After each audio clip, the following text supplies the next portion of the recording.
తెలంగాణ రాష్ట్రంలో మీ జనాభా 2.5 కోట్లు. 2.5 కోట్ల మీ జనాభాని ఏకతాటి మీదకి ఏ విధంగా తీసుకొస్తారు? పార్టీ పెట్టా, లేదంటే స్థానిక ఎన్నికలలో పాల్గొంటారా, లేదంటే కార్యకర్తలందరూ సమూహం అవుతారా? ఎట్లా?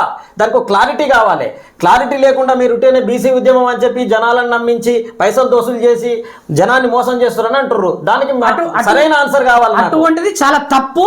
ఇలా తెలంగాణ ఉద్యమం కూడా సుమారుగా కేసీఆర్ గారు 14 సంవత్సరాలు నడపడం జరిగింది. కాబట్టి అటువంటిది తప్పు. ఎవరైనా కానీ ఉద్యమం చేసేటప్పుడు ప్రజలకు తీసుకుపోవడం జరుగుతుంది. ఎవరి దగ్గర ఎవరు డబ్బులు వసూలు చేయరు.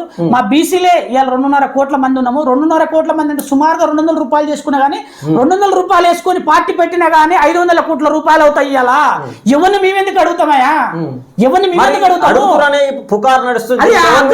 కుట్ర. అది సోషల్ మీడియా వాళ్ళకు పెద్ద పెద్ద ఛానల్ ఉన్నాయి.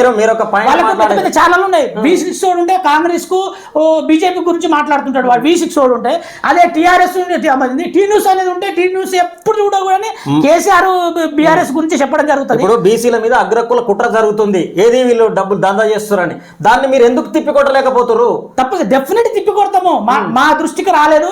ఇప్పుడు మా దృష్టికి వచ్చినట్లయితే ఎక్కడైనా తెలంగాణ రాష్ట్రంలో బీసీలు ఎవరైతే డబ్బులు వసూలు చేసినట్టు మా దృష్టికి వచ్చినట్లయితే మేము ఎంబటే ఖండిస్తాం, తీవ్రంగా ఖండిస్తాం. అటువంటి చేయకూడదు. గతంలో ఎవడో చేసినని అని ఈ విధంగా ఈ మలిదశ ఉద్యమం, ఇది ఉద్యమంలో ఇలా చాలా చైతన్యం అయిపోయారు. ఎక్కడ పోయినా కానీ మా బీసీలు ఇలా చాలా చైతన్యం అయిపోయారు. ఇప్పుడు నిన్న మన